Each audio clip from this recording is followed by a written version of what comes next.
Quem ouve falar em Péricles Druck hoje remete, obviamente, para o empresário, lembra direto de Jurerê e outros investimentos. Poucos sabem que iniciou a carreira como jornalista econômico. Por sinal, era a profissão do pai. O vô era juiz, o pai acaba depois se transformando também em juiz, e ele evitou isso. Ele só ficou na carreira de jornalista do pai, advogado, mas depois se encaminhou aí pelo mundo empresarial. Em primeiro lugar, essa curiosidade, como é que um jornalista econômico se transforma em um dos maiores empresários do Rio Grande do Sul, do país? Boa noite, prazer lhe ter aqui. Boa noite. Eu quero te dizer o seguinte, filho de jornalista, como você disse, e neto e filho de juízes, eu, de alguma maneira... Os dois avós eram juízes? Não, pai e avô. Ah, não, tá. Pai e avô. Tá. Meu avô juiz, meu pai depois juiz, mas ambos da carreira especial. Eu nunca cheguei durante a minha infância e durante o meu desenvolvimento a imaginar ter outra profissão na vida que não fosse ser advogado. Era o que eu via em casa, o que eu, inclusive, aprendi a gostar e a respeitar, né, pelos diálogos na mesa. O meu avô morava conosco, então os diálogos eram extremamente estimulantes nesse sentido, embora naquela ocasião, ainda que eu hoje me lembre que ficava bastante interessado e de alguma maneira impactado pelas conversas, aquilo realmente deve ter me influenciado muito na escolha da profissão. Então, fui ser advogado. Eu me formei em 1964, exatamente no momento em que toda a superestrutura legislativa do país mudou. Nós tínhamos toda uns códigos civil e uns códigos comercial, etc., que eram do século retrasado, certo? Com, vamos dizer, figuras e com uma forma de tratar o direito extremamente convencional, do Código Civil de 1850, né? E em 1964 aconteceu uma revolução. Não estou me remetendo à revolução... Ao golpe, não. Não, estou me remetendo a uma revolução, a mudança na superestrutura legislativa. As leis passaram a ser feitas por economistas, inclusive, ou seja, na medida que pretendiam condicionar beneficamente, ou de forma positiva, a criação dos novos mercados, a atualização, inclusive, do mundo de negócios brasileiro, o direito financeiro. No rastro disso é que na década de 70 vem CVM, né, o Conselho de Valores Imobiliários, é a partir disso que vai mudando exatamente. É a partir daí que nós tivemos efetivamente uma organização, o sistema financeiro, sistema financeiro nacional, sistema financeiro da habitação, ou seja, todos esses sistemas de crédito, inclusive de longo prazo, que era alguma coisa que até nós, com a grande inflação pela qual nós tínhamos, vamos dizer, a qual tínhamos sido submetidos, nós não tínhamos mais nem memória, né?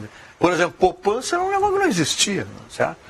E foi exatamente nessa época que surgiu o Banco Nacional de Habitação, de 1964, e ressurgiu a poupança, que só na memória se tinha da Caixa Econômica Federal, com mão que economiza e mão que não pede. Em 64, o senhor está jornalista concluindo o curso de Direito? Estou jornalista concluindo o curso de Direito. E aí o senhor sai do jornalismo?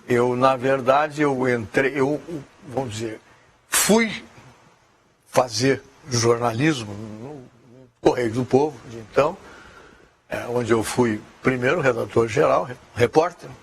Depois eu fui redator econômico, eu fazia a economia, e depois, por fim, a coluna política, chamava-se Panorama Político no Correio do Povo.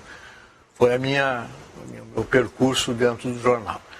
Eu realmente, vamos dizer, achei sempre que o jornalismo, além de tudo, além de uma belíssima profissão, é de um profundo efeito educativo, ou seja, na formação. Eu sempre pensei que, na minha formação, embora vamos dizer, podendo ou não continuar como jornalista, eu tinha que ter feito essa experiência, que ela me daria... Era o seu sonho de infância naquela época? O senhor viu seu pai jornalista e depois juiz. A carreira de jornalismo, em função do pai, lhe atraía mais que a de juiz? Olha, certamente mais. Ou seja, eu, na verdade, nunca pensei em ser juiz, eu sempre pensei em ser advogado, que é o meu perfil, né? Ou seja, eu realmente, vamos dizer, sou um defensor, que é o advogado. Advocare significa ter o compromisso com os direitos a serem defendidos do seu cliente. Tá? Você tem que ter, isso tem que haver alguém que defenda e alguém que acuse para que alguém possa julgar, não é? Para que todos os argumentos, todos os aspectos de qualquer tema venham à luz e venham a ser debatidos convenientemente. Mas então, vamos dizer, me formei, só uma curiosidade, eu entrei na faculdade com o segundo lugar, naquele tempo tinha vestibular, sim, sim. E saí da faculdade como aluno em primeiro lugar.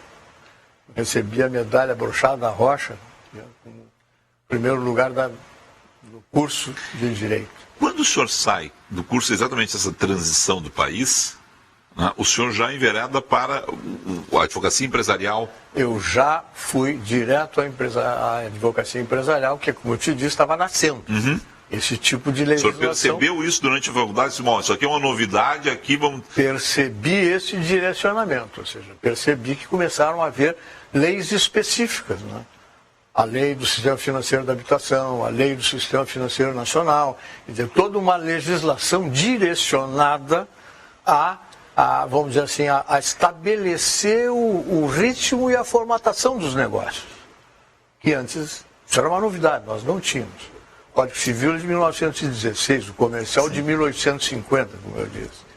Então, realmente foi uma novidade. Ou então bebeu água limpa nesse caso. Pois é, qual foi a vantagem? Vamos dizer que a sorte ou o destino me pôs à frente. É que eu, claro que, vamos dizer, sem a experiência acumulada dos advogados mais antigos, mas com um bom curso de direito que eu fiz, eu enfrentei com menos resistência uma nova legislação casuística, né? Que era uma novidade, inclusive para os juristas e para os advogados mais antigos. Isso me abriu espaço, eu tenho a impressão. Sim, era uma novidade, quem estava mais preparado para aquele momento saiu na frente naquele momento, largou na frente. Quem tinha menos restrições, sim, inclusive, vamos dizer, até culturais, em função de todo um contexto, realmente saiu sem preconceitos. Né? E qual é o momento da passagem do advogado para o empresário? Bom, aí aconteceu o seguinte, advocacia empresarial, comecei a advogar para empresários, e eu percebi, num determinado momento, que os meus clientes, eu estava mais funcionando como um tradutor da nova maneira de fazer negócio do que propriamente como um advogado, certo? Aí eu digo, bom, então quem sabe eu vou fazer o seguinte, eu vou tentar, já que eu estou sendo bem sucedido nessa tradução, quem sabe eu não vou fazer uma experiência como empresário, e foi o que eu decidi fazer e fiz. E aí surge... 1967 é a minha primeira joint venture no setor imobiliário.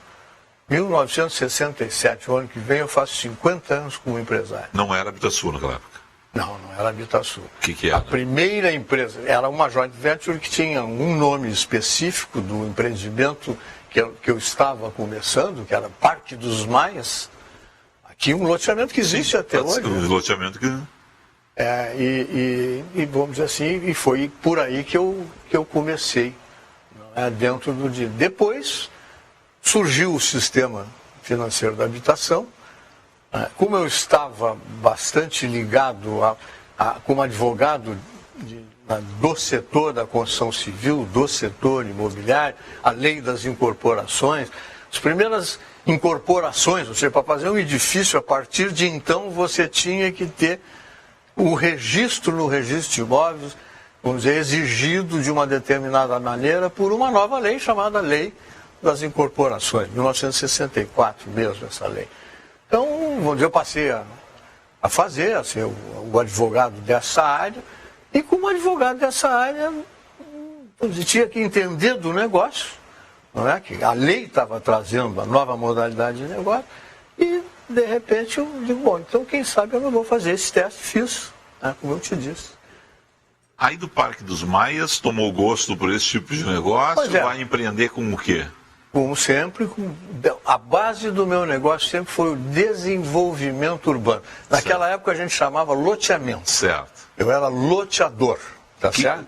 Depois a gente sofisticou um pouco, porque deixou apenas de abrir a rua e entregar os lotes, passamos a ser desenvolvedores, né, urbanos. Uhum. Depois, aprimorando o conceito, ou seja, pondo o aspecto humano dessa relação em foco, nós passamos, isso foi inclusive uma terminologia que eu implantei, né? Nós passamos a ser desenvolvedores de comunidades organizadas. Ou seja, qual é a primeira comunidade organizada? Olha, a primeira foi o Parque dos Maias, que era já um... O senhor considera essa a primeira? A primeira experiência que eu fiz. Não, tá. Depois disso, várias experiências, inclusive aqui na Grande Porto Alegre, que são conhecidas, e depois disso, a mais conhecida delas, lá em Jurerê Internacional. Como é que foi a chegada a Santa Catarina? A chegada em Santa Catarina, ela foi... Primeiro, o Rio Grande do Sul tem tudo muito lindo, muito bonito, muito interessante, menos uma coisa. Diz que Deus, quando estava fazendo o litoral, diz que Deus estava fazendo o litoral brasileiro, ele veio caprichando nas reentrâncias, descendo. Quando chegou no Rio Grande do Sul, ele cansou e fez um traço, né? A nossa costa, né, embora seja um fenômeno, inclusive, de desenvolvimento urbano, é um dos melhores lugares até para passar férias à beira-mar. Apesar disso, é um litoral. Não é? O litoral bonito do Brasil começa em Santa Catarina. Sim.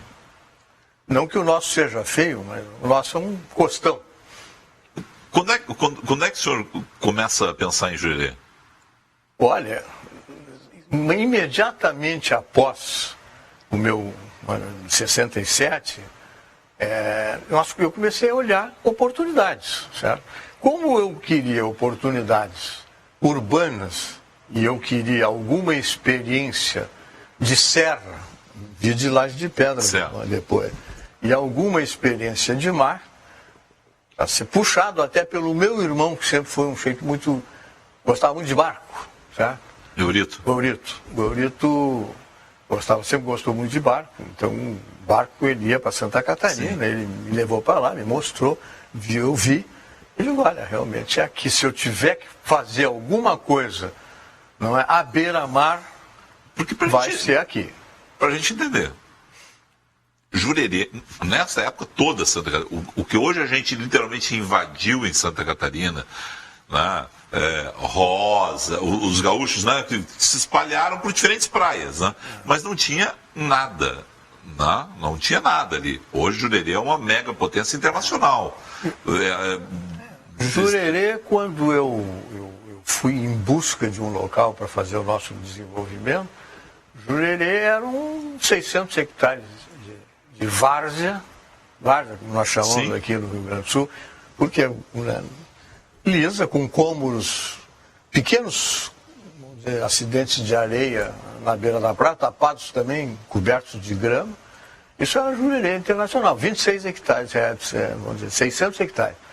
600 hectares em 1967. 1967, que eu adquiri de um ex-governador de Santa Catarina e seus sócios, o Aderbal Ramos da Silva, foi governador de Santa Catarina, que eu comprei deles e comecei. Eu tinha um pequeno desenvolvimento que é o antigo, hoje conhecido como Jurerê tradicional, eles tinham iniciado. Sim. E a partir disso nós começamos a desenvolver. Você imaginava, de alguma forma, colocar Jurerê o termo é aquele, no jet set internacional, não é? Porque a cada verão a gente se impressiona, não só com os brasileiros que vêm de Rio e São Paulo, grandes fortunas ou globais que ali aportam, né?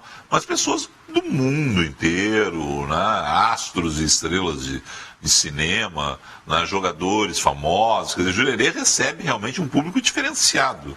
O senhor imaginava em alguma... Olha, se eu contar, a minha resposta vai ser muito simples. O nome Jurerê Internacional significa o quê? Que a visão era a visão daquilo que eu tinha conhecido como estruturas de praia e balneários no exterior, certo?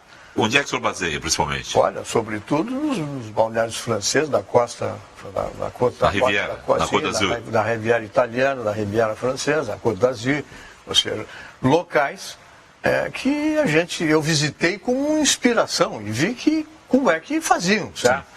E, obviamente, nesse mundo nada se perde, nada se cria, tudo se copia, né?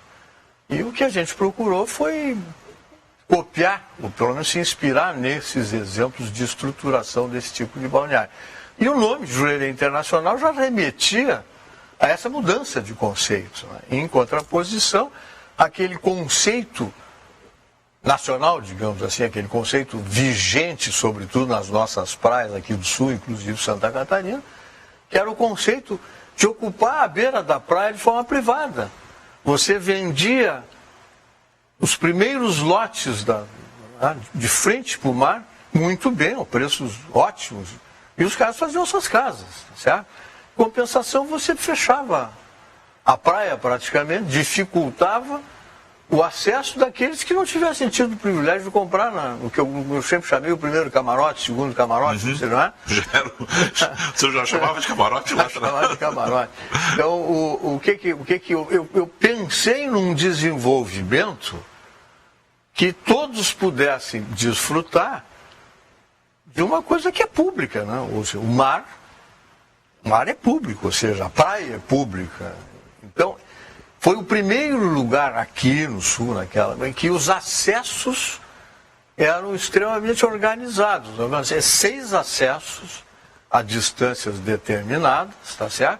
Esses acessos, inclusive, foi o que preservou a costa, né? Porque ao criar acessos com atrativos, inclusive, de apoio logístico, né? aos banhistas, aqueles chamados hoje postos de praia ou bares de praia, que nós construímos ali, acessos claros, 6 acessos, começaram a fazer com que as pessoas não ficassem abrindo caminhos, né, por cima da areia, por cômodos. Em suma, se criou uma organização da utilização da praia, né? Quando esse marketing internacional, qual é a importância dele hoje, né? Quando essas estrelas vêm, para vocês continua repercutindo, de que forma? Sim, vamos dizer, esse nosso direcionamento não é ao cliente internacional, embora a gente soubesse que o cliente internacional, o nosso internacional, leia-se num primeiro momento aqui é Argentina. Certo. Argentina, Uruguai, Chile, ou seja, os nossos vizinhos, mas é internacional. Nós visávamos o argentino sempre gostou muito desse tipo de praia ali de Santa Catarina, é aí que nós visávamos. Então, por isso o internacional. Não é que a nossa primeira publicidade, inclusive, fazia chamava atenção para uma viagem, não me lembro agora exatamente o texto da publicidade, mas era como assim, viagem, não é, internacionalmente sem passaporte, não precisa passaporte. Né? Para você ir a Jurerê Internacional, não precisa passaporte. Né? E não precisa câmbio, que na época era um problema, hoje não é mais, né? Câmbio, dólar, para comprar dólar naquele tempo, você tinha que ter certidão de vacina, sei lá o que tinha. Né? Caramba. Deixa eu só fazer um corte aqui, perguntar uma outra questão que me ocorreu agora. No Laje de Pedra, vocês pensavam em cassino? No Laje de Pedra, nós fizemos um hotel. Sim.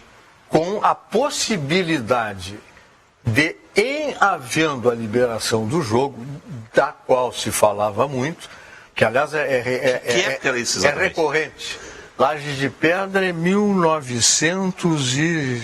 70? Fim de 60, início de 70. 70, início de 70. Bom, então ali era, e aí o senhor ia dizer que era recorrente, volta ao assunto agora. Volta ao assunto agora.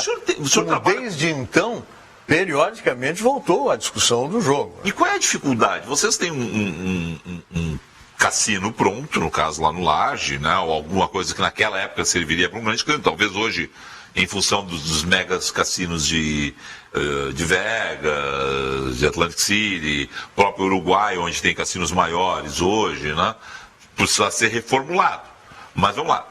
O senhor tem expectativa de ver aprovado o jogo no Brasil? Olha, a onda está mais forte agora que já esteve outras vezes? Eu vou te responder direto. Eu acho que realmente em algum momento essa idiosincrasia, que até tem algum fundo histórico, né? A esposa do então presidente Dutra era muito religiosa e ela era muito contra o jogo. Então, até por uma questão de respeito, o brasileiro tem muito disso, né? Bom, tiraram, né? O jogo não andou. Agora, o nosso conceito, o meu conceito, eu faço para jogo em hotelaria, não é Las Vegas. Não é Las Vegas. Certo. Vamos dizer, eu nunca imaginei no Laje de Pedra ter um cassino tipo Las Vegas. Não. Eu queria que ele não fosse proibido de ter, vamos dizer assim, espaços para jogos, tá certo?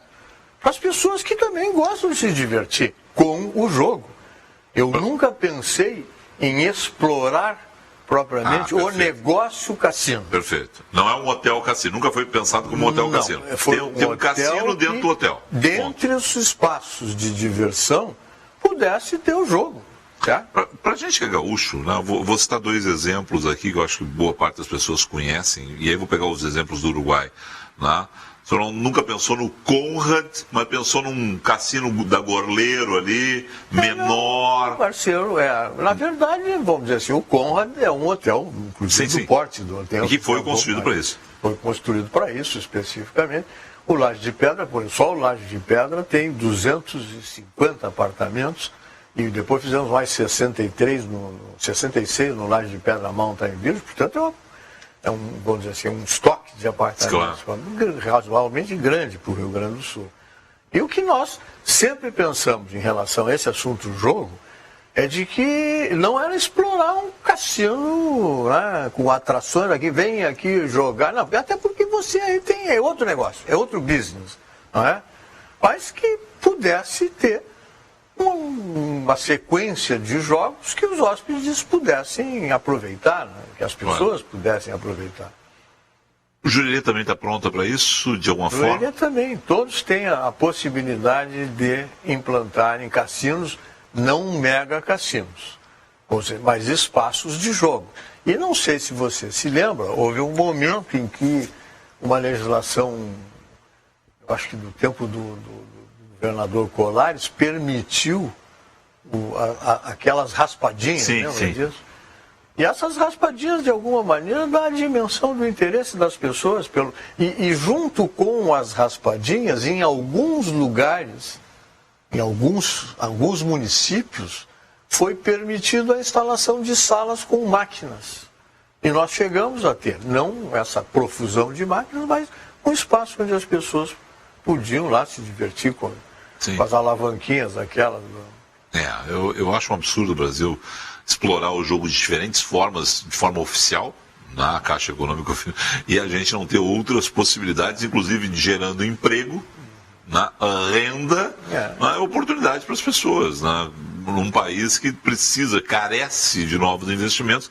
Esse seria o investimento. Não, mas o jogo, bom, se tem problema com o jogo, coloca a Receita Federal, a Polícia Federal, faz uma legislação como a americana, e aí vai fiscalizar. Resumindo, o jogo nos nossos hotéis nunca seria a atração prioritária.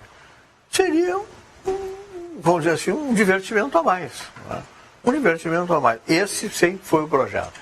Certo. Bom, a experiência no mercado financeiro.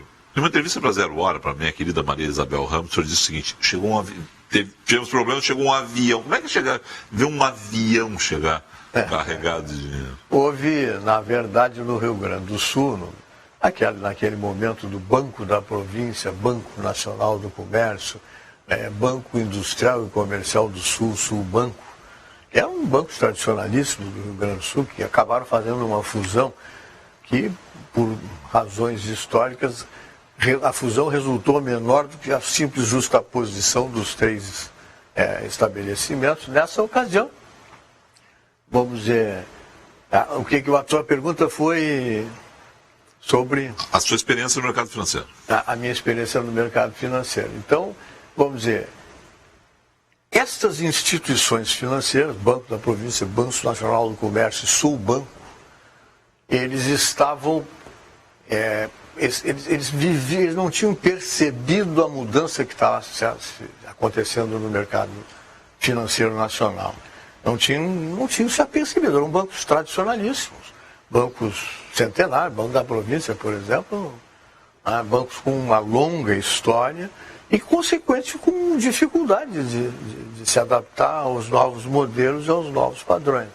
Foi quando eles acabaram sendo vendidos em operações até que envolveu o antigo Montepio da família militar, com o prestígio, inclusive, de militares, que de alguma forma tinham uma ligação com o pessoal da Revolução de 64. E foi aí que começou a mudança desse sistema. E ao mudar, criaram-se as sociedades de crédito imobiliário, as sociedades de crédito, financiamento e investimento, ou seja, toda essa individualização, a tipificação dos créditos, e abriram-se oportunidade para que estas patentes, sempre isso foi, precisou carta patente, autorização, fossem licitadas. E como os banqueiros tradicionais não acreditavam em crédito imobiliário, não acreditavam em crédito, financiamento e investimento, abriu espaço para que gente que estava entrando no mercado, que viu como era lá fora e acabou possibilitando que eu comprasse eu ajudei a criar esses sistemas de crédito novos, tanto no Sulbanco, como no Banco da Província, como no Banco Nacional do Comércio. E quando eles se fundiram, sobrou cartas patentes. E eu me candidatei, inclusive como parte dos meus honorários, a receber uma carta patente de banco. Porque honorários da constituição e da incorporação dessa sociedade. Foi assim que eu comecei com... Certo. Só para fechar, o atual momento econômico brasileiro, o que o senhor está vislumbrando? Nesse momento? Eu acho que o menor problema que o Brasil tem, nesse momento, inclusive, é o problema da economia. A economia do Brasil é hoje uma economia estabilizada, ou seja, a iniciativa privada está funcionando, o governo está atrapalhando pouco, está tendo um comportamento que é um comportamento que há no mundo inteiro. Vamos ajudar aqui, vamos criar o ambiente em que possam florescer os negócios, podem florescer as empresas, os empreendedores. Em suma, isso está acontecendo. Um pouquinho mais, um pouquinho menos, dependendo da orientação política de cada governante. Mas veja bem, mesmo tendo passado pelo governo recentemente,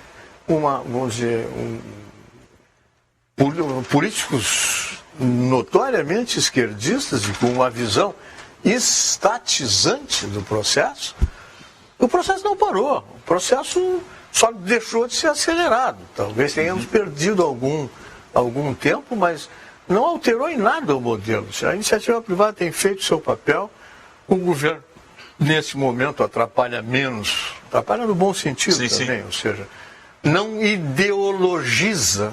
Esse é o problema. Certo. Quando eu falo atrapalhar, a intromissão não é a intromissão de fiscalização, ou disso ou daquilo, isso é normal.